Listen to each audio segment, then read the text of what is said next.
আমাদের দেশের রাজনীতি অধঃপতন কিভাবে জানেন? সর্বপ্রথম শেখ মুজিবুর ধ্বংস হয়েছিল এক কথা বলে, এক রাজার এক দেশ বঙ্গবন্ধুর বাংলাদেশ, এ কথা কইছে বলেই শেষ হয়ে গেল, বিদায় হয়ে গেল। পরে ভুল করছিল এরশাদে, কি বলছিল? বলছিল যে ছাত্রদের কোনো রাজনীতি চলবে না, এই কথা বলাতে এরশাদ চাচাও শেষ হয়ে গেছে, ক্ষমতাতে নামিয়ে পড়তে হয়েছে। তৃতীয় ভুল করছে শেখ হাসিনা, কি ভুল করছিল? যে রাজাকারের বাচ্চাদেরকে কোনো কোটা কিংবা জব চলবে না, এই এক কথাতেই শেখ হাসিনা দেশও ছাড়ছে, বিদায় হয়েছে ক্ষমতা ছেড়ে। আর দ্বিতীয় ভুল করতে, চতুর্থ ভুল করতেছে বিএনপি। আর বিএনপির ভুলটা সর্বপ্রথম করতেছে স্বরাষ্ট্রমন্ত্রী সালাউদ্দিন আহমেদ।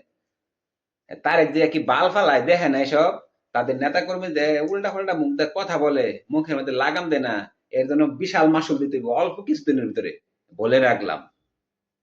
কারণ তরুণ সমাজ আর ছাত্র সমাজ একটা হলে কারো ক্ষমতা নাই টিকে থাকার। সঠিক বলেছেন। আপনার বুদ্ধি